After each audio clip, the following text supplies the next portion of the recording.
अगर आप बहुत ही सटीक भविष्यवाणियां चाहते हैं, और यहाँ मैं राशि तुल्य राशि चार्ट के बारे में बात कर रहा हूँ, राशि तुल्य नाम चार्ट के बारे में नहीं, मैं इसके विपरीत के बारे में बात कर रहा हूँ, जो कि आपके लग्न चार्ट में नवमान लग्न का उपयोग करके आपके दिव्य चार्ट में बहुत ही सटीक परिणाम प्राप्त करने के लिए है।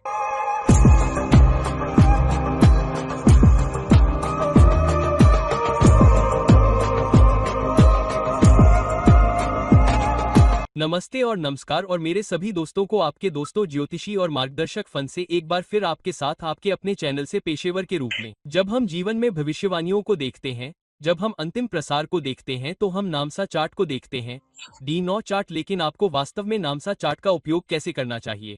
इस प्लेटफॉर्म पर कई वीडियो हैं जो राशि तुल्य नवमांश चार्ट के बारे में बात करते हैं, जिसका मतलब है कि आप विभिन्न राशियों में ग्रहों की नामसा स्थिति को देखते हैं और आप उन्हें डीएम चार्ट में लग्न चार्ट में प्लॉट करते हैं।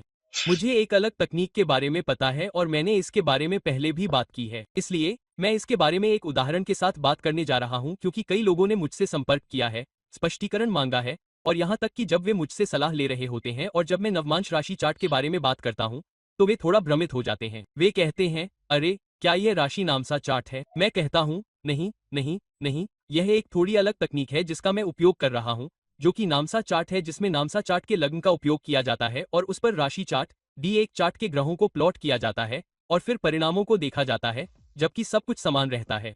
तो चलिए शुरू करते हैं और एक वास्तविक उदाहरण के साथ देखते हैं कि कैसे नामसा चार्ट नाम का लग्न D1 चार्ट के समान प्लेसमेंट के साथ उपयोग किया जाता है। लग्न चार्ट ग्रह समान राशियों में स्थित होते हैं तो हमें बहुत सटीक परिणाम मिलेंगे। अब यह एक महिला का चार्ट है जिसका जन्म 20 अक्टूबर 1978 को सुबह 5 बजे मुंबई में हुआ था। तो उसकी जन्म तिथि और समय और स्थान के आधार पर यह उसका लग्न है जो निकाला गया है। वह कन्या लग्न की है।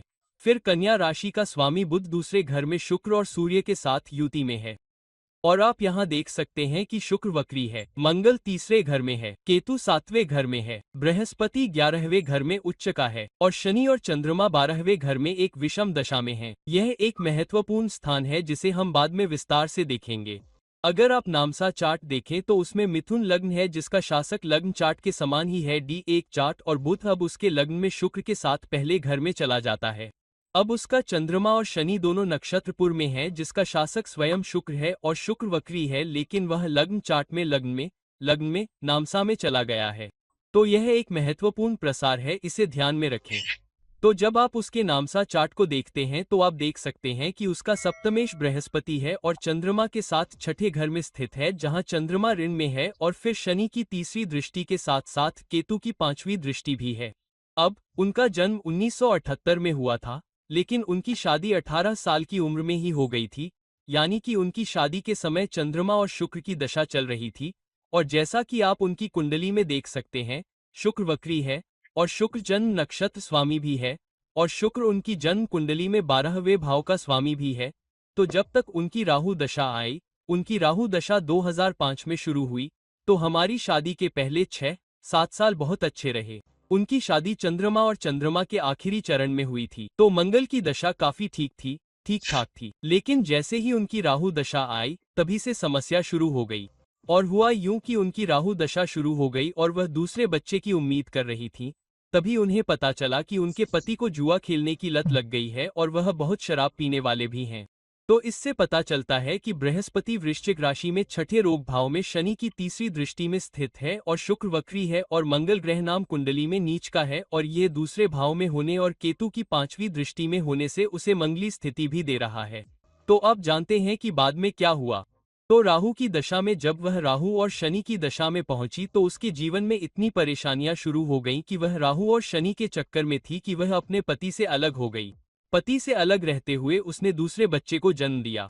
हालांकि उसे जल्द ही पता चला कि पति एक गंभीर बीमारी से पीड़ित है और पहले कुछ सालों तक उन्हें नहीं पता था कि यह क्या बीमारी है। उन्होंने सोचा कि यह शराब पीने के कारण है, इसलिए उन्होंने कई तरह के टेस्ट करवाए। तो पहले 3-4 साल तक उसे सही इलाज नहीं मिला और सही निदान भी नहीं मिला। तो वह कैसे भी करके दूसरे शहर चली गई। मुझे लगता है कि उसका पति गोवा में था, जहाँ उसे शराब पीने और इकट्ठा होने की आदत लग गई। वह उसे मुंबई ले आए और उसकी देखभाल की।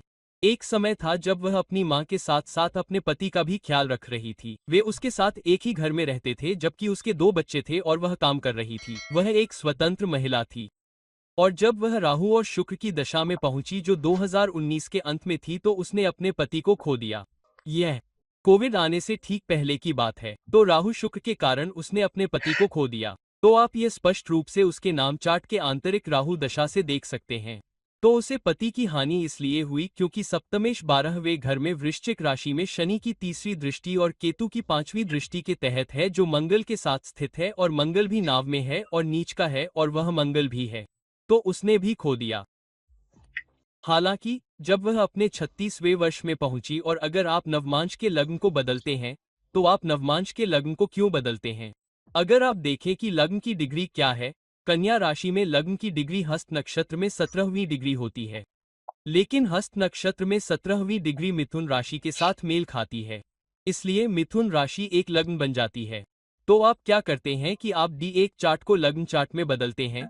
जब लग्न मिथुन होता है तो सभी ग्रहों की स्थिति समान होती है, केवल लग्न को आप मिथुन राशि में बदलते हैं। तो आइए इसे एक चार्ट और एक स्थिति के साथ उपयोग करते हैं। तो आप इस मिथुन राशि को, जो D1 चार्ट में 10वां घर है, को लग्न में बदलते हैं, नामसा लग्न का उपयोग करके। तो आप चार्ट को दक्षिण से दिखाते हैं। अब आप ग्रहों की स्थिति बदलते हुए देखते हैं। अब यह एक वीराना विराम लग्न बन जाता है क्योंकि जाहिर सी बात है कि आपने नामसा के लग्न को D1 चार्ट के लग्न के रूप में उपयोग किया है, लग्न चा।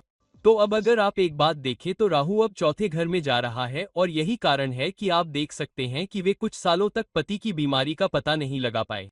चौथा घर घरेलू जीवन का होता है और कन्या राशि के छठे भाव में राहु स्थित है और चंद्रमा और शनि दोनों नक्षत्रपुर में हैं।